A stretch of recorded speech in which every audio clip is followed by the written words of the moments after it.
Vamos a empezar la clase de hoy, que es la clase número 3. Hemos estado viendo, como está en el slide que estamos en pantalla, hemos recorrido la primera etapa, que era la historia de cómo surge la terapia cognitivo-conductual. Vimos el primer afluente a este modelo terapéutico, que es el conductismo, desde su versión más moderna, el neoconductismo, donde vimos lo que se refería al condicionamiento clásico, al condicionamiento operante y al condicionamiento de aprendizaje social. Hoy nos vamos a referir a la otra corriente afluente a la terapia cognitivo-conductual, que es la terapia cognitiva. Como vemos en el gráfico, tenemos todo el aporte del conductismo, llegamos al conductismo radical, conductismo metodológico, que era el de Skinner, y vamos a ver cómo empiezan a aparecer los modelos ya más contemporáneos. Los primeros fueron los de Eysenck en Inglaterra, y luego lo siguió Bandura en el 70. En el 70 también, acá no está en el gráfico, pero hay otro autor que es muy importante, de apellido Mahoney, Michael Mahoney, que sistematiza un poco todo lo que se venía modificando desde el punto de vista de los aportes de la ciencia en cuanto a lo que se llamarían las variables mediacionales, es decir, aquello que el conductismo lentamente pudo ir aceptando, que era la incorporación de aquello que en principio era no observable, y se lo denominan variables mediacionales, que son las que van a introducir de lleno en los modelos originarios de la terapia cognitiva, que ahora vamos a ver hoy dos de estos modelos que fueron los clásicos, el modelo de Ellis y el modelo de Beck, como los aportes clásicos.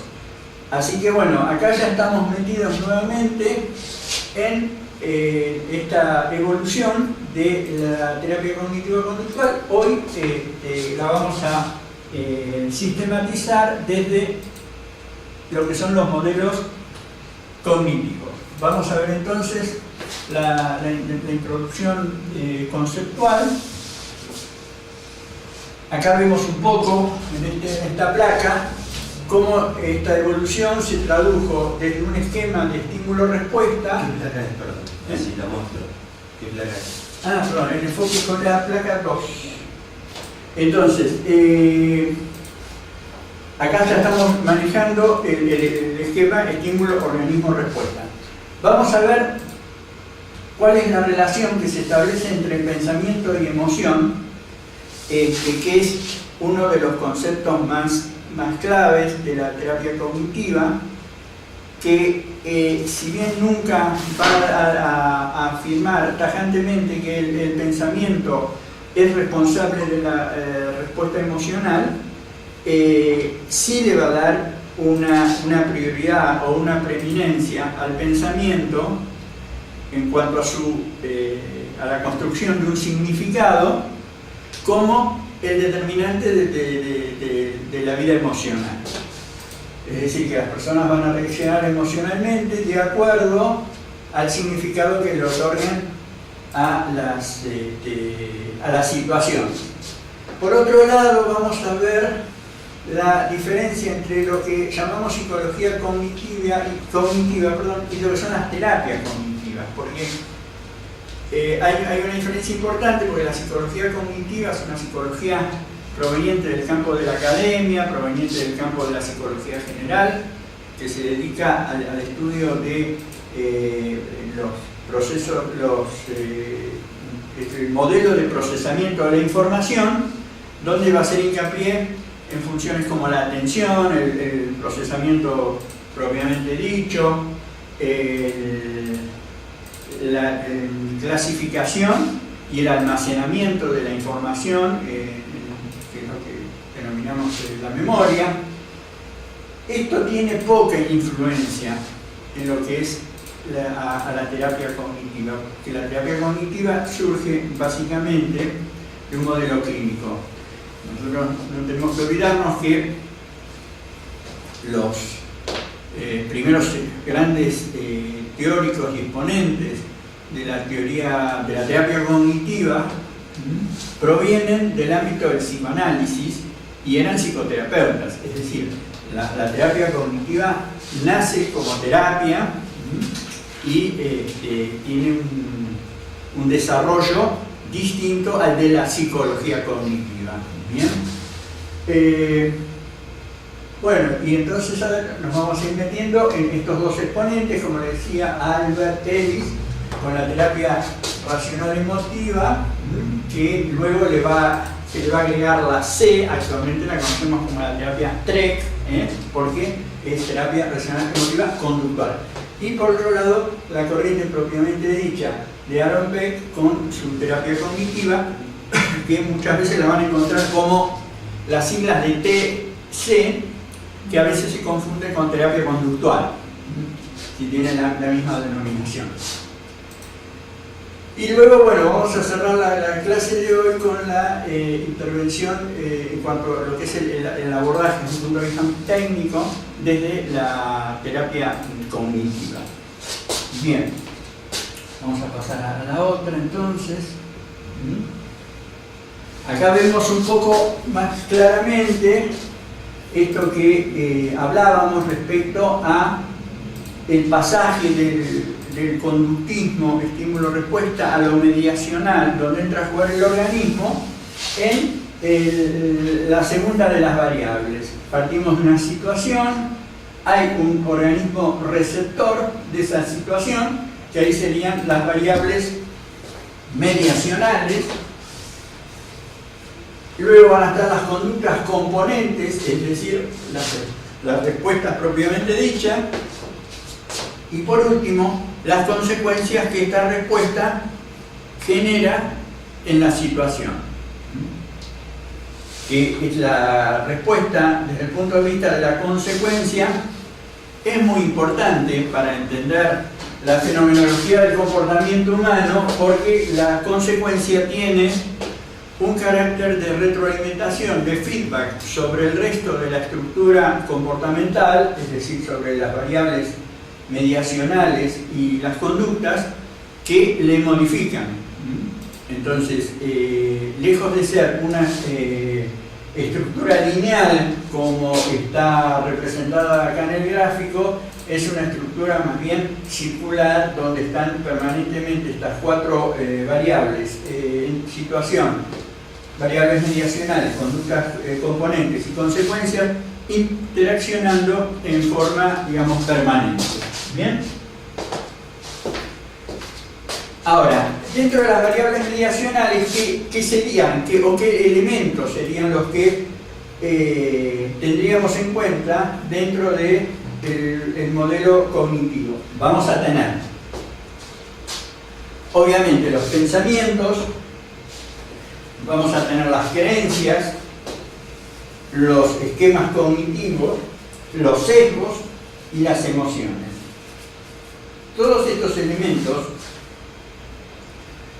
que no son observables y que históricamente fueron cuestionados en términos de que, más allá de si existían o no, no eran estudiables desde el punto de vista científico, se fueron redefiniendo en conceptos de tipo operacional, observables en sus manifestaciones, que hacía que se los pudiera tomar desde el punto de vista del empirismo, que es la base, digamos, científica de todo lo que hace a la teoría, a la terapia,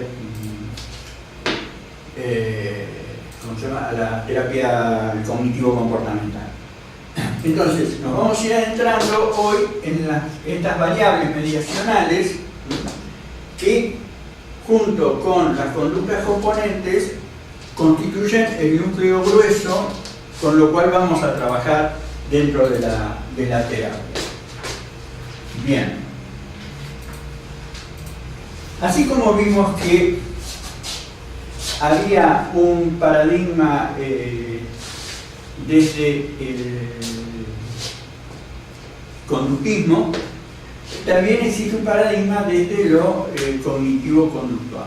¿Esto qué quiere decir? Que hay una serie de elementos que han participado en la conformación de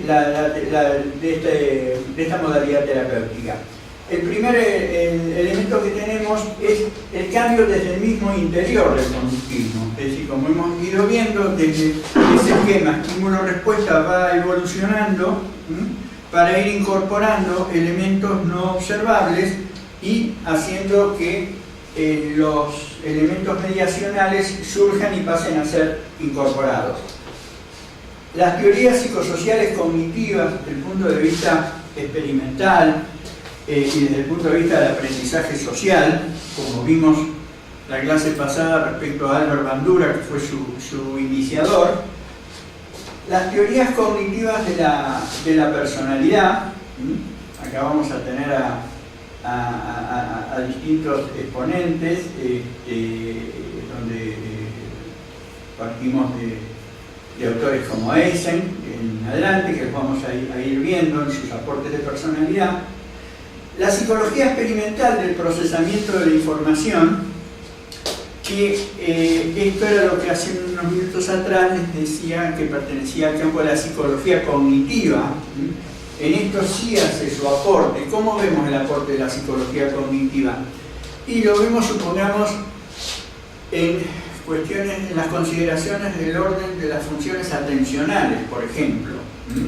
Es decir, cómo funciona la atención selectiva, cómo hace que el estímulo sea discriminado desde la atención en base a su significado, y ese significado construido, digamos, desde todo ese mecanismo de procesamiento que estudia precisamente la psicología cognitiva, todo lo que es el procesamiento cognitivo, nos da elementos para, digamos, el entendimiento de las conductas humanas. Y por último, las terapias racionales, que serían estas que estamos por empezar a tratar hoy, la de Albert Ellis y la de Beck, como las terapias fundantes del ala cognitiva de esta terapia, y que ponen su eje central en el pensamiento, en el análisis del pensamiento y en el análisis de las distorsiones que se pueden generar dentro del pensamiento, que se traducen luego con errores de tipo interpretativo que dan lugar, desde el punto de vista de la teoría cognitiva, dan lugar a las manifestaciones erróneas o manifestaciones patológicas dentro del campo de lo emocional. Bien, sigamos entonces. Bueno, acá hacemos una pequeña consideración sobre lo que es la psicología cognitiva del procesamiento de la información, de la que hablábamos recién. Fíjense que acá los aportes están muy diversificados, al estilo de la Gestalt, de Bartlett, de Piaget, de distintos autores, y con esta salvedad que la aplicación de estos aportes a la clínica directa son escasos.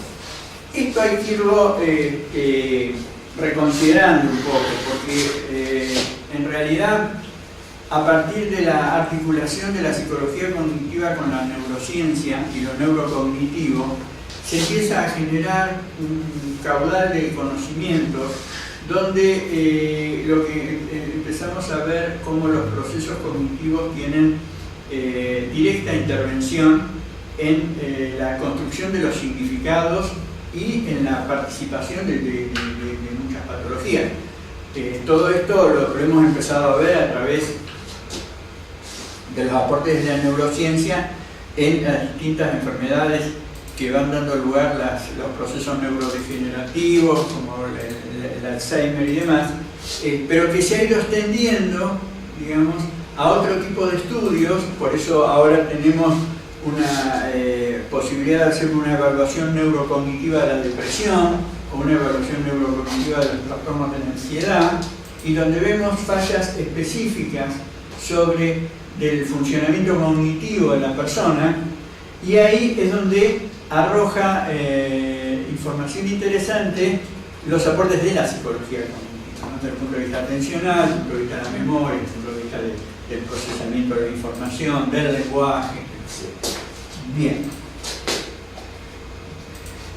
Por ahí la definición, podemos ver básicamente cuál es la tesis básica de la psicología cognitiva. Es que entre el estímulo y la respuesta hay estructuras que son procesos cognitivos que transforman en forma activa la información que recibe y guían la respuesta. Estos mecanismos de base cerebral no son conscientes, aunque el resultado sí puede serlo. Es decir, acá vemos la articulación que vamos haciendo ya con las neurociencias, la psicología cognitiva y su proyección en la psicología cognitiva desde el punto de vista de la terapia, que articula ya con pensamiento y emoción. Bien.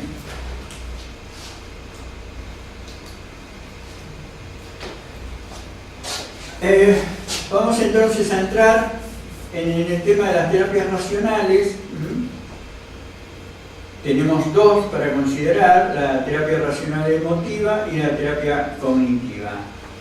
Ambas terapias comparten una misma base, que es la idea sobre el origen de las perturbaciones emocionales.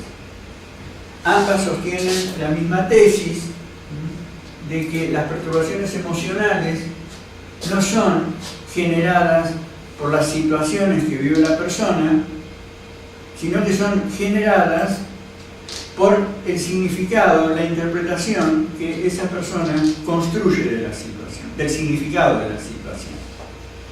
En eso ambas coinciden, y ambas tienen la misma convergencia sobre los distintos aportes que veíamos hace unos minutos sobre la psicología social cognitiva, sobre la psicología cognitiva propiamente dicha, y ambas terapias, tratan de reproducir el modelo experimental clínico, por lo cual la técnica, las estructuras de las sesiones terapéuticas tratan de respetar el modelo experimental, es decir, poder generar hipótesis dentro de las sesiones y los mecanismos de validación o de convalidación de esa hipótesis. O sea que trata de reproducir el mismo modelo, y por eso la articulación y la convergencia con la terapia de la conducta proveniente del conductismo, porque ambas comparten esa misma intención.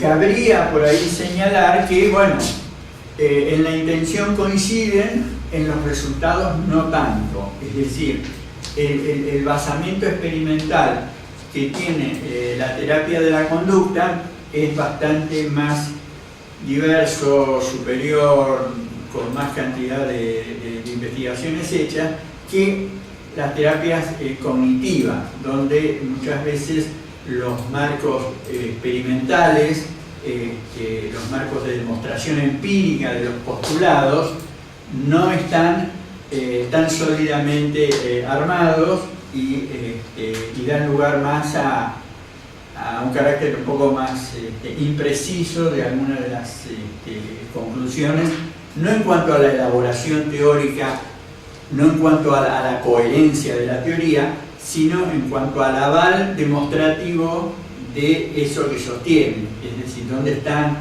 las pruebas, llamémosle así, de aquello que sostiene, ¿no? En ese sentido, terapia conductual tiene más soporte, más aval desde el punto de vista de los trabajos científicos de demostración de los enunciados que la terapia cognitiva. Bien.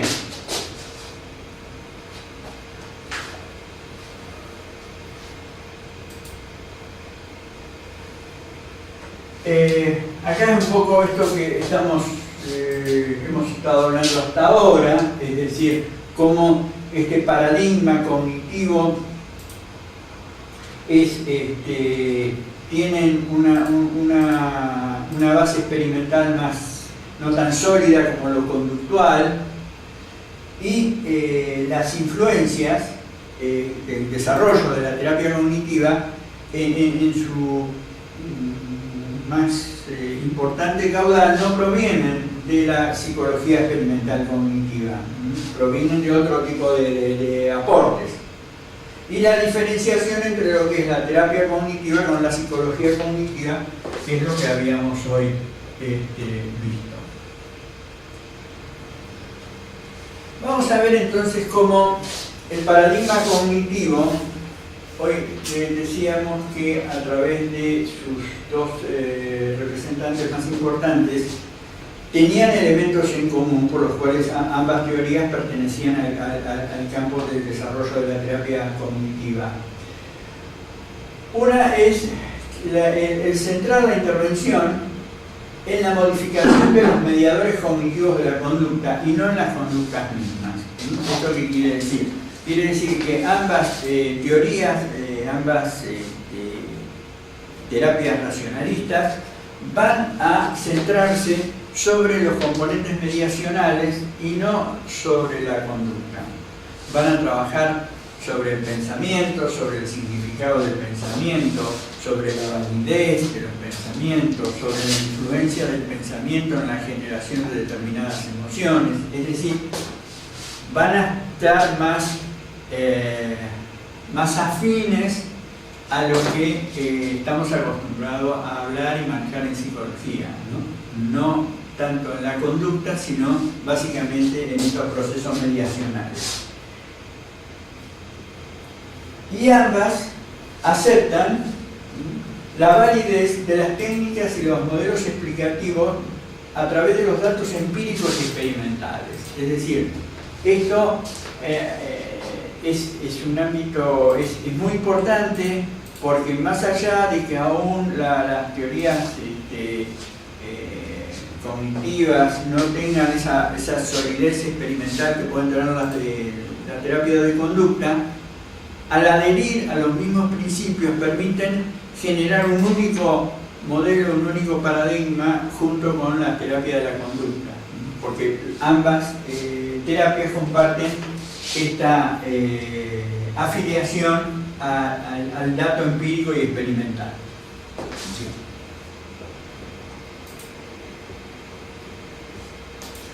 Vamos a ver algunos de los supuestos de la terapia cognitiva. Las personas responden a representaciones cognitivas del ambiente más que a acontecimientos per se. ¿Esto qué quiere decir?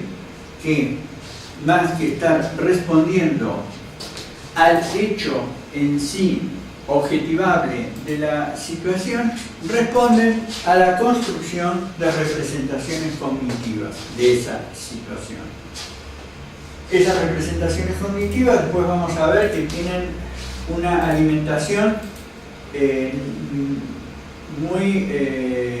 mucho más amplio que el tema perceptivo visual, que es el de la incorporación de la situación a través de los órganos sentidos, sino que toda esa información que se recibe va a estar sujeta a un procesamiento interno que tiene que ver con factores ligados a lo genético, ligados a lo vivencial, a la historia de la persona. Es decir, hay una cantidad de elementos que hacen que en esa percepción del hecho externo se modifique y se construya un significado que puede ser más compartido o menos compartido con el resto de las personas, ¿no? hasta llegar a ser a situaciones totalmente singulares la interpretación que se le da. Este aprendizaje está mediado cognitivamente, es decir, hay un acto de conocimiento y es la que media esa cognición, la que está entre, que genera las disfunciones emocionales y conductuales sin que se afirme lo que decíamos hoy, una relación lineal de qué es primero y qué es después. En ningún momento, ninguna de las teorías cognitivas sostienen de que hay una linealidad, que el pensamiento determina la emoción y que la emoción determina la conducta. No.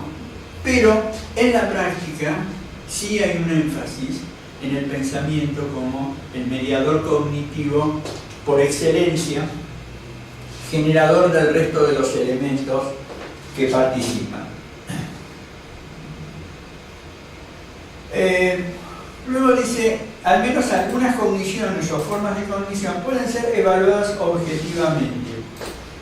Esto es muy importante porque es lo que da el pie precisamente a la situación experimental que permite el compartir con otros observadores la evaluación de una conducta.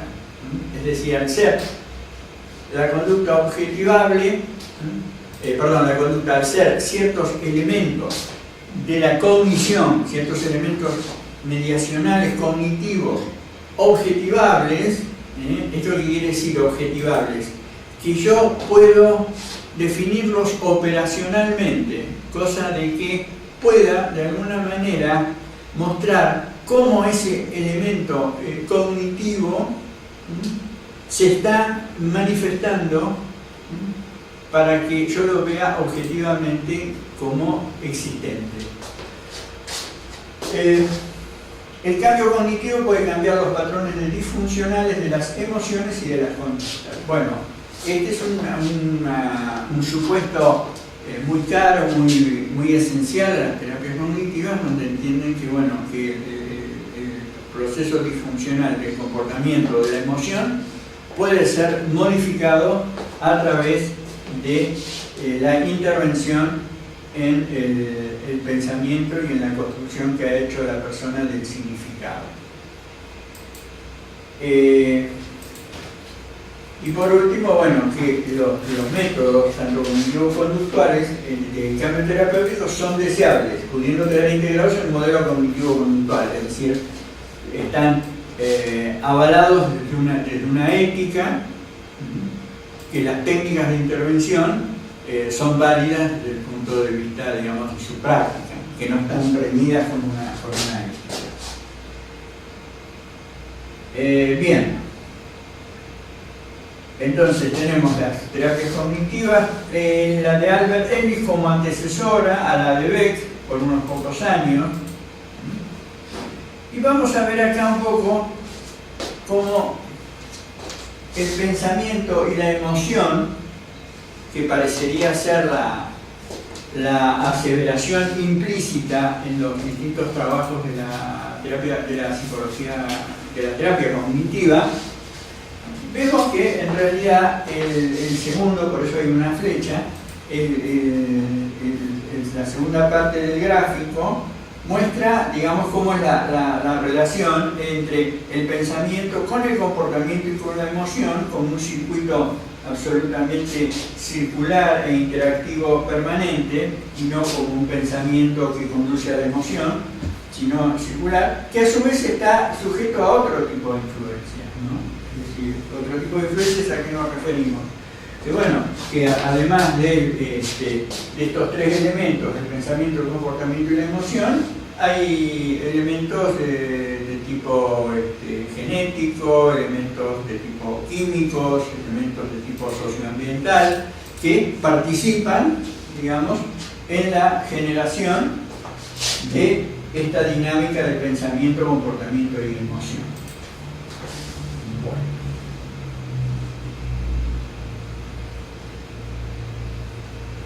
Vamos a ver un poco una diferenciación que hacemos en terapia cognitiva, que es con respecto a la cognición en sí misma. La cognición en sí misma no es una actividad homogénea, sino es una actividad que permite ser diferenciada en distintos elementos.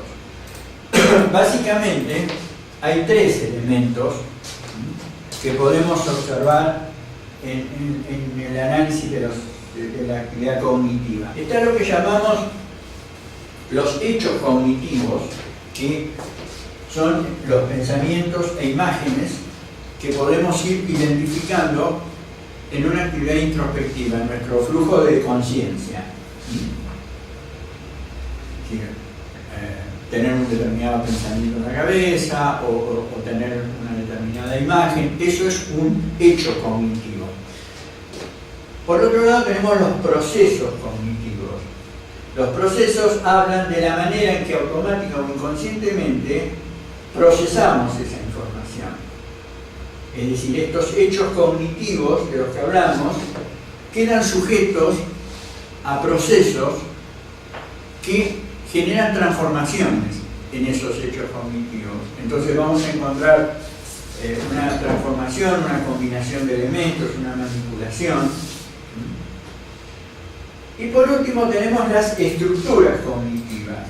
Las estructuras cognitivas son suposiciones tácitas, creencias, compromisos y significados que influyen en las formas habituales de interpretación. Es decir, que si vamos del primero hacia el último, vamos a ir encontrando distintos fenómenos, en distintos productos, llamémosle así, que dan cuenta de estas diferenciaciones, como tal. Vamos a tener, en primer lugar, los pensamientos, como decimos las imágenes, que se van a traducir en ciertos subproductos que son los procesos cognitivos, los generan esos subproductos.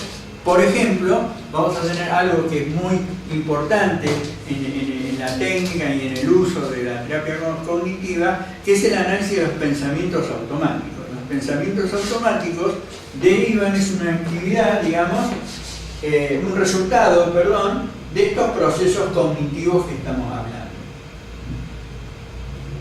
Ahora, estos procesos cognitivos que utilizaron hechos para generar pensamientos automáticos son, a su vez, estos pensamientos automáticos resultado de ciertas estructuras que son fundantes de la actividad cognitiva de la persona. Algo así como el lente con el cual cada uno miramos, donde tenemos distintos elementos que conforman las estructuras cognitivas. Tenemos las creencias, tenemos los esquemas, tenemos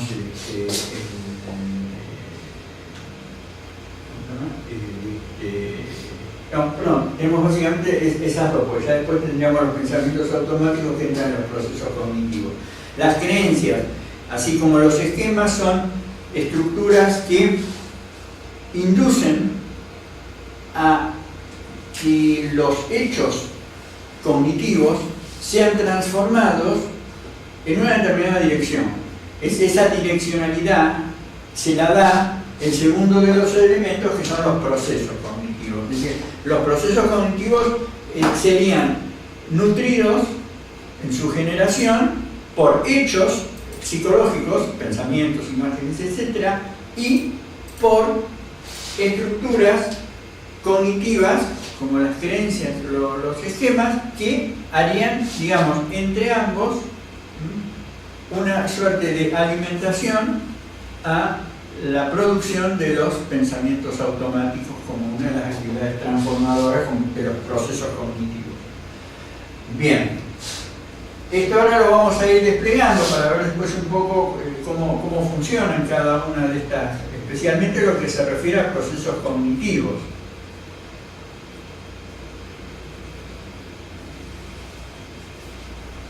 Bien, vamos a entrar a ver la primera de las escuelas, de los modelos cognitivos que surgieron, el primero de ellos en el año 55 a través de Albert Ellis, quien desarrolla un supuesto básico del cual construye todo su modelo. El supuesto básico habla de que los problemas emocionales responden o tienen en su base un procesamiento de tipo cognitivo, es decir, un patrón de pensamiento irracional, que lo va a denominar creencias irracionales. Es decir, él va a decir, las emociones disfuncionales, es decir, las emociones desadaptadas, son resultado de creencias irracionales por parte de la persona. ¿Qué serían estas creencias irracionales? ¿En qué estarían conformadas?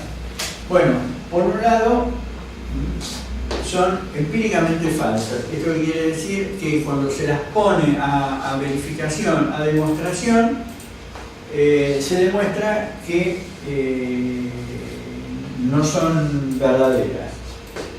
Son disfuncionales porque pueden producir patología y tienen un carácter de automatismo que se disparan en forma involuntaria o inconsciente por parte del sujeto.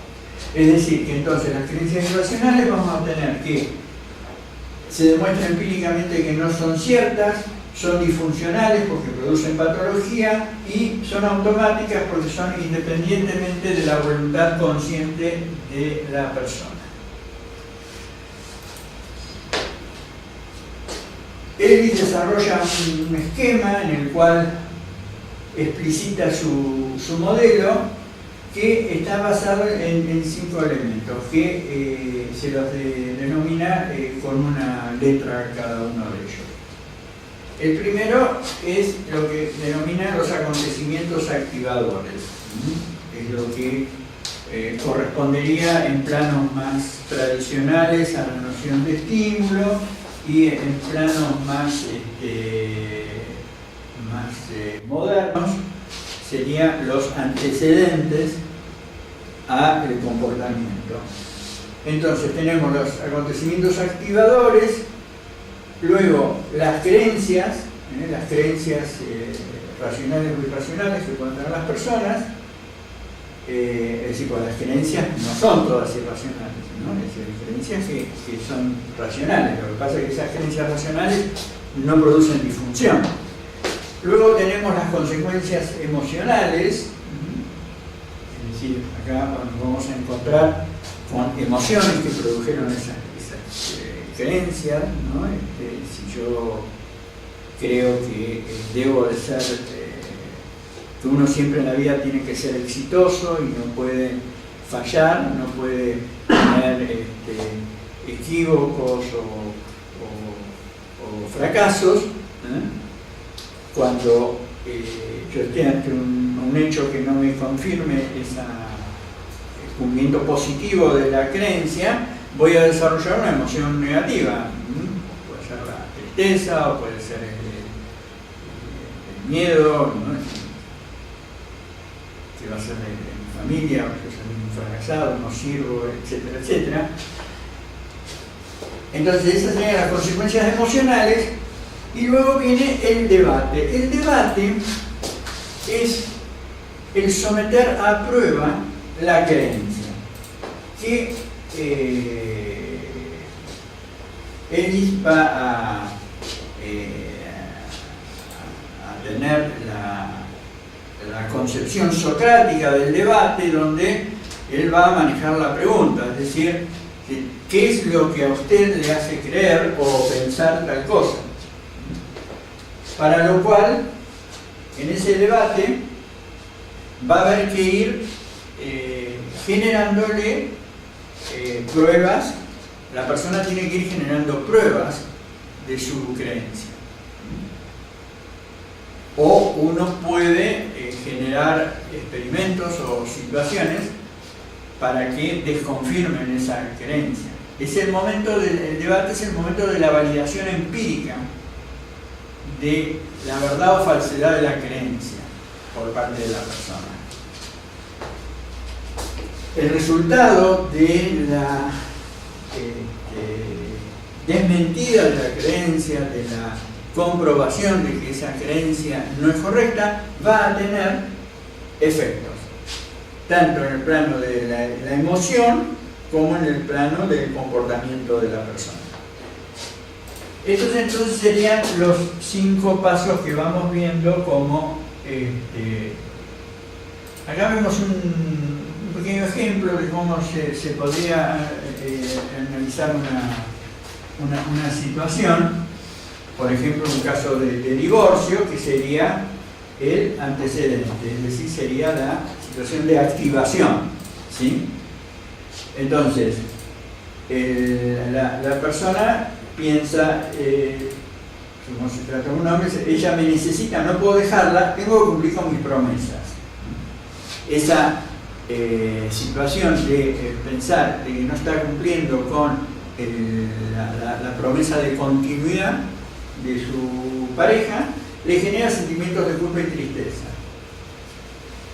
Entonces, luego viene la confrontación. La confrontación sería cuál es el pensamiento que la persona podría contraponer, ¿no? Supongamos un pensamiento donde el tema del sentimiento que la otra persona puede tener es algo que le pertenece a ella, es algo propio, que la persona no puede cambiar su felicidad por la de esa persona, que si bien él cometió un error en contraer matrimonio con esa persona, eso no necesariamente le induce a tener una situación desgraciada de sufrimiento.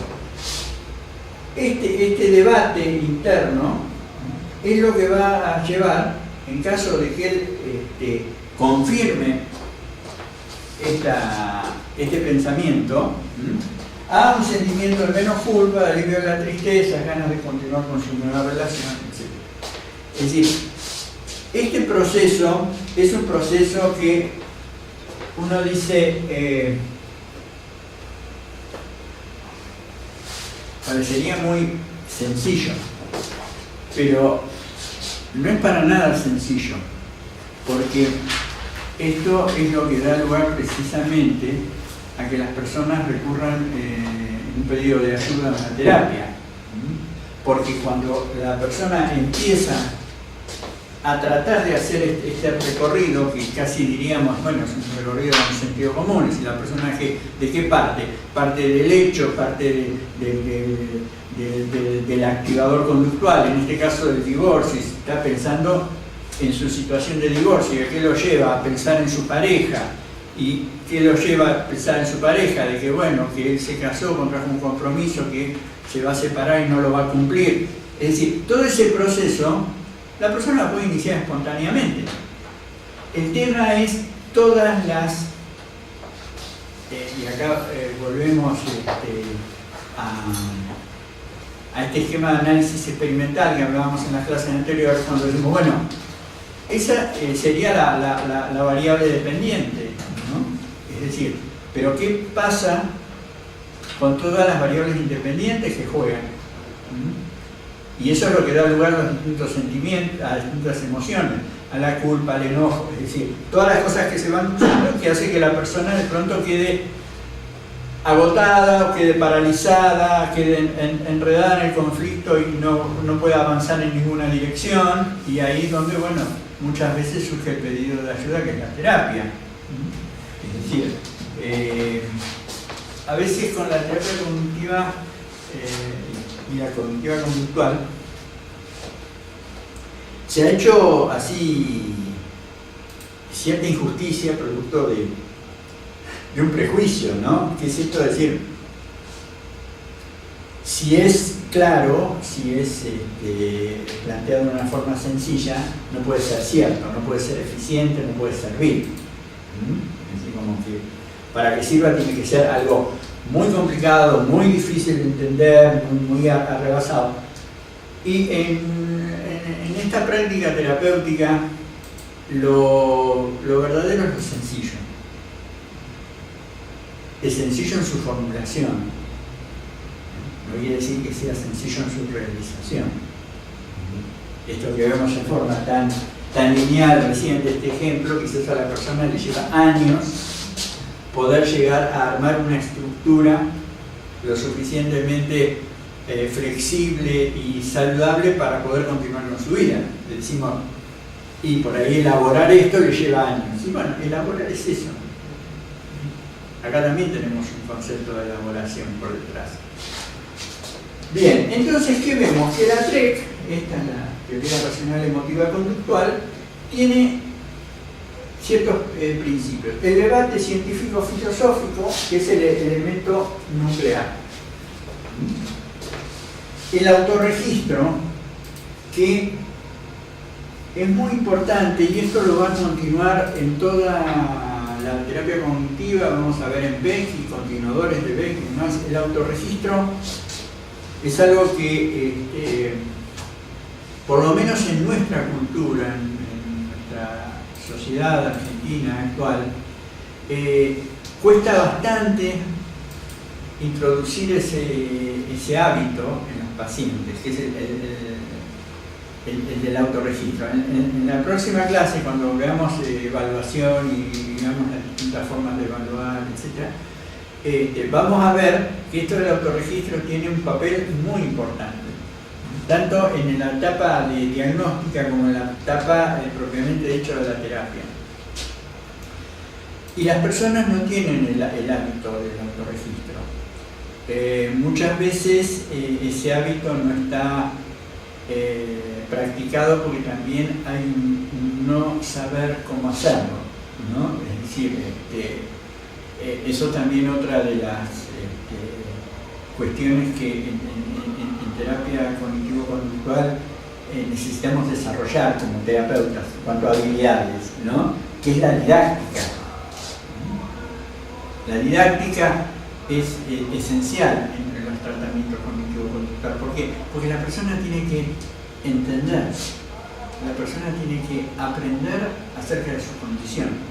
Y uno tiene que ser claro, tiene que ser muy, para la redundancia, muy didáctico para que la persona pueda entender cada cosa que estamos planteando. Porque ahora vamos a ver que uno de los fundamentos de la terapia cognitivo-conductual es lo que llamamos el empirismo colaborativo. El empirismo colaborativo, que es el trabajo junto con el otro, donde lo que hacemos es ya desde el inicio, lo que en otras modalidades terapéuticas llaman la alianza terapéutica, este momento donde se conviene con el paciente en una, ¿cómo se llama? En un trabajo de equipo en el cual hay una diferenciación de los roles, porque no es que en la terapia los dos vamos a hacer lo mismo. Yo, terapeuta, tengo un rol, vos, paciente, tenés otro. Algunos ha definido como que, bueno, vos, paciente, sos un experto en vos mismo, y yo, terapeuta, soy un conocedor de recursos y de formas para generarte experiencias donde vos puedas irlas practicando y generando nueva información. En esa suerte de alianza es donde transcurre la terapia. Entonces, para que esa persona pueda participar realmente, tiene que entender. Y uno, para entender, tiene que volverse maestro, pero no maestro sábelo todo, el maestro que yo le voy a enseñar cómo vivir a la persona. No, no se trata de ese tipo de docencia.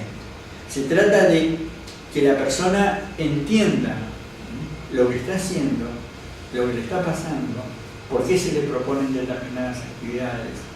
Y eso, bueno, tenemos que romper varios mitos que por ahí tenemos metidos en la cabeza, ¿no? Así como que el terapeuta tiene que ser pasivo, tiene que escuchar, como que el terapeuta no tiene que influir en el paciente, como que el terapeuta no puede ser activo y directriz. Es decir, hay una cantidad de no que están asociados a lo que es un terapeuta, que vienen de otras concepciones, de otras metodologías, pero que no es necesariamente esta, ¿no? Es decir, en la terapia cognitivo-conductual, el terapeuta es activo, el terapeuta es explícito, el terapeuta busca la didáctica a través de la comparación, no está prohibido el ofrecerse como ejemplo, es decir, en esto como ejemplo, no ejemplo a seguir, sino en la ilustración de determinado modelo conceptual. Es decir, hay una cantidad de cosas que,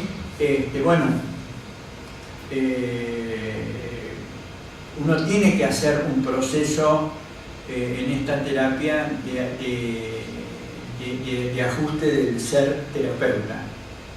Por eso también sucede de que hay personas que se sienten cómodas trabajando con este modelo y otras que no.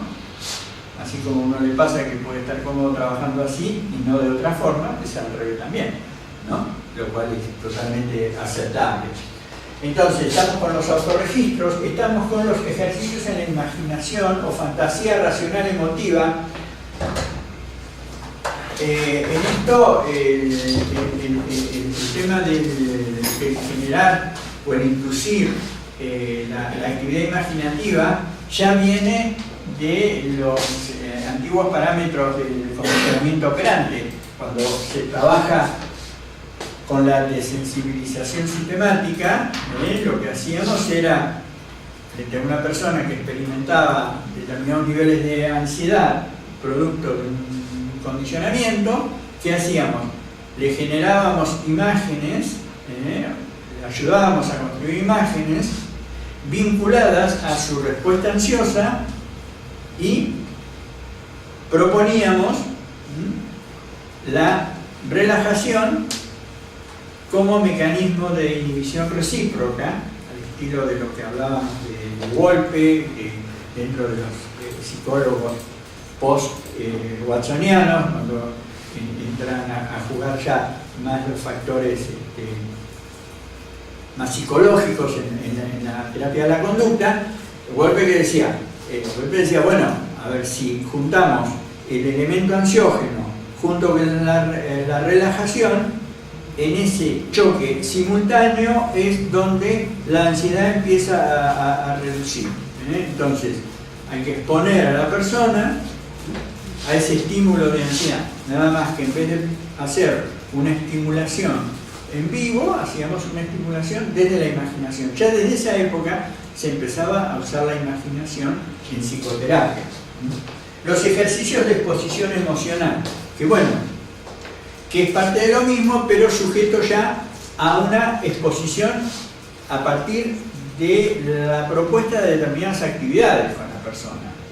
Esa exposición emocional, creo que fue la clase anterior que hablamos un poquito de lo que son las tareas intersesión. Las tareas intersesión están muy vinculadas a esto de la exposición emocional. Lo que vamos a buscar es que la persona se somete a una exposición y que pueda vivenciar la respuesta emocional, soportarla y luego llevarla registrada a su sesión de terapia para poderla evaluar y trabajarla, ¿no? Esta exposición ahora cada vez tenemos como más elementos para someter a la persona a la exposición.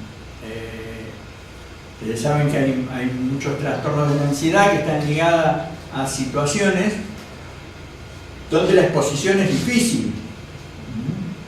Es decir, no sé, si viene una persona que es de oficio soldador y trabaja soldando en grúas a 30 metros de altura y la persona desarrolló una respuesta ansiosa o una fobia a semejante conducta, digamos, frente a estar expuesto a la altura y desarrollar una respuesta ansiosa, es muy difícil generar una exposición desde lo real, y entonces bueno, lo que recurríamos siempre era el punto anterior, a lo imaginario, ¿no? Es decir, bueno, ahora nos vamos a ir ubicando en una situación donde usted está trabajando, piensa en su trabajo, está en la grúa donde trabaja, ¿no? Y bueno, y lo íbamos llevando, bueno.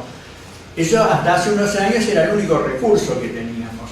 Ahora tenemos otros, y algunos mucho más potentes, y mucho más versátiles, que lo podemos adaptar mucho mejor a las situaciones sintomáticas de los pacientes. Uno de ellos, por ejemplo, es el uso de la realidad virtual, es decir, nosotros podemos colocar virtualmente a la persona en la situación temida o en la situación que le despierta ansiedad, con un nivel alto de exposición y sin tener que estar en la situación física o no teniendo que recurrir, sin tener que recurrir a la imaginación, porque ustedes saben que la imaginación tenía un problema en su práctica clínica, que no todas las personas tenemos la misma capacidad imaginativa. Hay personas que directamente les resultaba imposible meterse en la situación, no podían imaginar la riqueza de elementos necesarios como para... Y la desensibilización sistemática que trabajaba con eso, y que trabaja con eso, obliga de alguna manera a la vivencia profunda por parte de la persona de la situación para que sea efectivo la relajación. Si la persona no está metida plenamente en la situación, la relajación, por más que se logre en términos de técnica de respiración, no produce el efecto clínico que queremos. En cambio, por ejemplo, la exposición a través de realidad virtual, sí, porque genera otro grado de realismo y nos da, como les digo, otro tipo de oportunidades, como este ejemplo de la grúa, la persona tiene miedo a volar, es decir, ya no necesitamos que se imagine que está despegando el avión, no, la ponemos a través de las herramientas de la realidad virtual, la ponemos en esa situación. Y esto va en un desarrollo sumamente avanzado y rápido. Hace varias semanas atrás tuve la oportunidad de asistir a una conferencia de una profesora que vino a Buenos Aires, de la Universidad de Valencia, que es la encargada del Laboratorio de Psicología y Tecnología en la Universidad de Valencia, y ella comentaba de las últimas experiencias que se están haciendo en Europa en psicología con realidad virtual. Y una de las experiencias que contaba es el entrenamiento de terapeutas a partir de ponerlo en la personalidad de otro. Supongamos, ella decía, estamos trabajando la habilidad comunicacional del terapeuta, que el terapeuta aprenda a ser asertivo en sus interpretaciones, que sea seguro, que sea claro, ¿no? Entonces, lo ponemos en el lugar, supongamos, de Carl Rogers o de Sigmund Freud, y tenemos una aplicación hecha desde ese personaje, donde la persona está en el contexto en que atendía, y ¿qué se logra con eso? Que en verificaciones posteriores, supongamos se hace un entrenamiento de 10-15 días con ese tipo de aplicación y después se hace una verificación, bueno, ¿qué pasó con la persona? La persona tiene un cambio conductual en relación a las características que tenía la aplicación. Esto lo han llevado a hacer en experiencias ya no solo de entrenamiento como de terapeutas, sino lo han hecho en generación de comportamientos ecológicamente positivos, ¿no? Entonces, supongamos, trabajaron con una aplicación que la persona se ubicaba en el lugar de un pez, ¿no? Y era un pez en la situación virtual. Y así se lo trabajaba distintos días en forma repetitiva, y después lo que se evaluaba, supongamos, cuál era su conducta hacia la naturaleza, hacia el mar, y ¿qué se veía? Que había conductas diferentes a las anteriores al entrenamiento, en cuanto a un mayor cuidado, una mayor comunidad con los elementos de la naturaleza. Es decir, lo que se va viendo es que, bueno, este tema de la realidad virtual está permitiendo meterse con muchísima profundidad en la psicología y con perspectivas sumamente interesantes, porque permite trasladar, digamos, la vivencia del practicante, del paciente, de quien fuera, a una situación en la cual sería muy difícil ubicarlo. Fíjense que si a uno lo tratarían de hacer imaginar que fuera un pez y que estuviera en el mar, no todo el mundo se podría ubicar en esa situación, ¿no? Entonces, bueno, a eso está este tema de lo que es el ejercicio de la exposición emocional. También, bueno, en este ejercicio de exposición emocional hay otra serie de consideraciones con respecto a la práctica terapéutica de la exposición, pero que, bueno, nos vamos a derivar mucho si me pongo a hablar de eso. Y por último, bueno, tenemos las técnicas conductuales, ¿no? Las técnicas conductuales serían específicamente las acciones que se derivan de ese análisis, del debate de las consecuencias emocionales y que tiende a la corrección. Es decir, acá es donde viene, digamos, la contraposición conductual, es decir, que proponemos a la persona desde el punto de vista del comportamiento para generar no solamente un resultado, sino una consecuencia, lo que veíamos hoy, que sea de retroalimentación para el esquema y lo permita modificar, es decir, que permita generar cosas nuevas. Bien.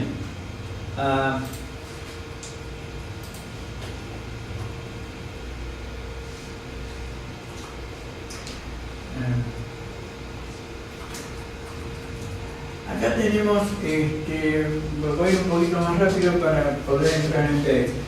Las creencias irracionales, todo este material está subido al campus, o sea, lo tienen ustedes. Las características distintivas de las creencias irracionales, según Ellis, tienen que ver con el absolutismo y el dogmatismo, es decir, el absolutismo en términos de que todo se valora en términos extremos, ¿no? Es decir, la creencia irracional siempre es blanco o negro, siempre es una u otra. Y el dogmatismo, que es la formulación de la creencia siempre en términos de un tendría que, un debería que, tiene que ser así, es decir, un carácter que, como dice la palabra, dogmática. Entonces el absolutismo y el dogmatismo tienen las dos características de estas creencias irracionales que trabaja Ellis. Ellis, cuando habla del análisis de las creencias irracionales, él dice que hay que seguir las reglas del método científico. Cuando estamos con un paciente y analizando su creencia, tenemos que seguir las mismas cuestiones que vinculamos con el método científico. ¿Cuáles son? El empirismo, partir del hecho concreto, la lógica, es decir, la coherencia de la creencia que se está planteando, la flexibilidad, la no valoración moral, es decir, la función es poder analizar la creencia sin caer en un moralismo, y el probabilismo de esa creencia, es decir, ayudar a la persona, que esto después se desarrolló mucho desde la terapia cognitiva, esto del probabilismo, que es en relación especialmente a los trastornos de la ansiedad, que es poder ayudar a la persona a diferenciar lo que es posible de lo que es probable. Es decir, el hecho de la posibilidad no habla del nivel de probabilidad. Es decir, generalmente en las disfunciones emocionales la probabilidad es manejada de la misma manera. Es decir, lo que es posible, que puede llegar a pasar, funciona en una probabilidad total, absoluta, ¿no? Ahí vemos el tema del absolutismo de la creencia, ¿no? Entonces, si uno vuela en un avión y un avión se puede llegar a caer, es posible, y sí es posible que un avión se venga abajo, ¿no? ¿Y cuál es la probabilidad? cuando hay una disfunción emocional, esa probabilidad es al 100%, se confunde con la posibilidad de que caiga. Bueno, esos elementos son los que están presentes en la creencia y con los que hay que trabajar. Bueno, acá hay algunos ejemplos de creencias irracionales típicas. Tengo que ser querido y aceptado por todas las personas que considero importante. Debo sentirme a gusto siempre y es catastrófico y terrible si las cosas no salen como yo quiero. La felicidad o infelicidad humana tienen causas externas y no hay nada que yo pueda hacer para controlar mis emociones. Si algo me afectó en algún momento, me va a afectar para toda la vida. Si cedo en un desacuerdo es porque no tengo personalidad o carácter. Supongo, hay infinitas creencias. Estas son algunas y por ahí son las más comunes que encontramos en la clínica. Bueno, acá vemos un poco lo que hablábamos hoy cuando nos referíamos a los hechos cognitivos y lo que serían el proceso cognitivo y las estructuras. Es decir, los pensamientos automáticos son resultados de creencias y esas creencias son resultados de esquemas. En esta secuencia es donde se genera el error cognitivo. Esto da lugar a la matriz y significado de los valores personales, es decir, las personas construyen estos pensamientos automáticos a partir de las creencias y de los esquemas. El pensamiento automático es casi la unidad de análisis en la terapia cognitiva, es el hecho más próximo a la conciencia y es el hecho más operativo. Por eso, si alguien quiere desarrollarse como terapeuta cognitivo, una de las cosas que tiene que aprender es analizar los pensamientos automáticos. Es como si en el psicoanálisis me dijera, bueno, tenés que aprender a trabajar con la asociación libre.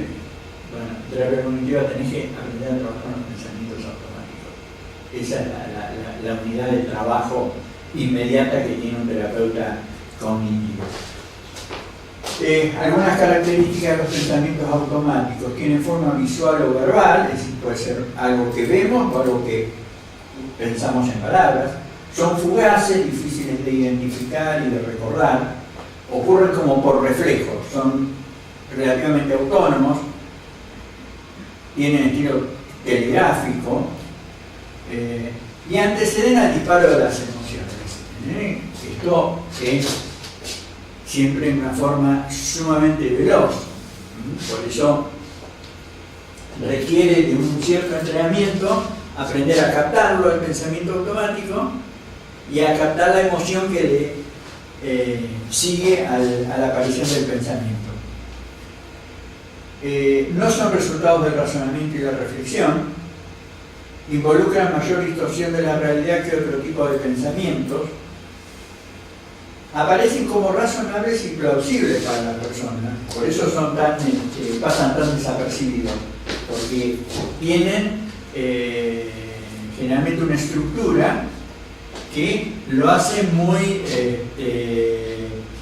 similar a un tipo de pensamiento elaborado, ¿no? Entonces es como que pasan de largo. Esto es muy importante, es idiosincrático no solo al individuo, sino al tipo de diagnóstico. Es decir, el análisis de los pensamientos automáticos de una persona nos permite empezar a hacer hipótesis diagnósticas con respecto a qué tipo de cuadro psicopatológico podría estar afiliada esta persona, al cual podría pertenecer desde el punto de vista diagnóstico. Porque hay características específicas de cada patología en relación acá podemos ver cómo se relaciona el significado del pensamiento y la emoción negativa.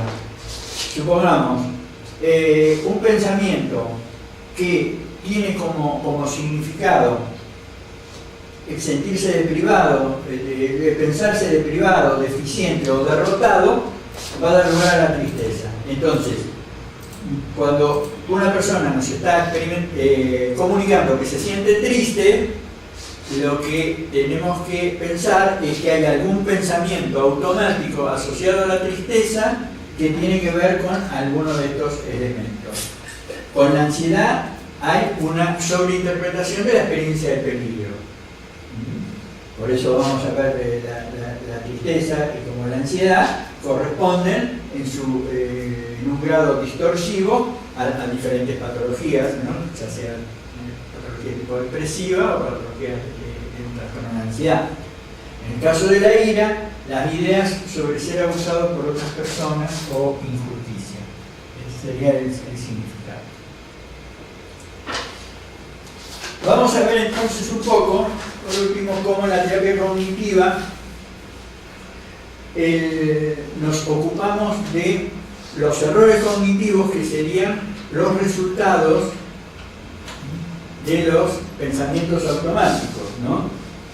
Y acá tenemos un número importante de distintos errores de tipo cognitivo, lo que es la abstracción selectiva, la inferencia arbitraria, la adivinación del pensamiento.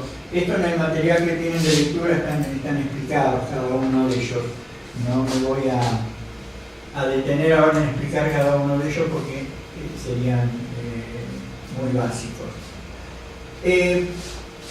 Tenemos entonces los pensamientos automáticos por un lado y por otro los esquemas y las creencias, que serían los filtros que dan lugar a procesar la información de tal manera que termina en un pensamiento automático. ¿Sí? ¿Qué serían estas creencias? Son supuestos básicos, como ser reglas o fórmulas a las cuales se le da una comprensibilidad al mundo, un sentido.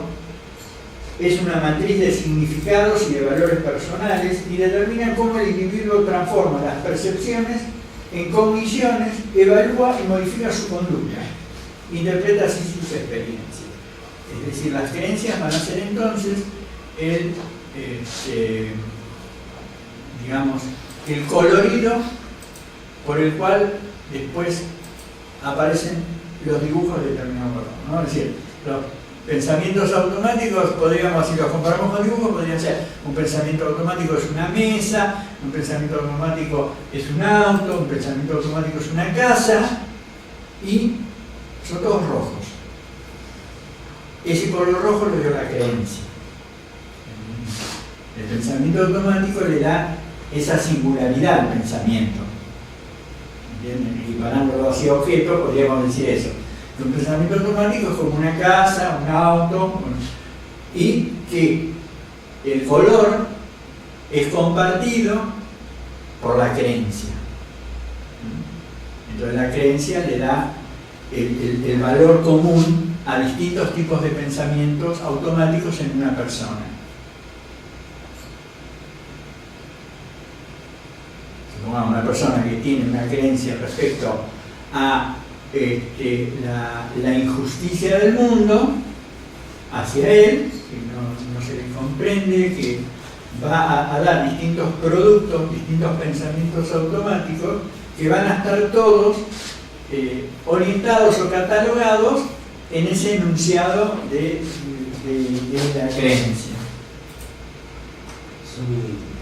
Sí, estamos ahí para. Bueno,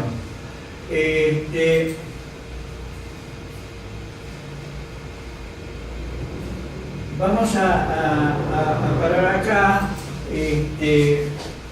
pero lo vamos a retomar la próxima. Vamos a tomar un pedacito de clase, por ahí la clase próxima la vamos a hacer un poquito más larga, porque sería importante que veamos ahora la concepción de Beck, porque Beck fue dentro de uno de los fundadores del modelo cognitivo, de psicoterapia cognitiva.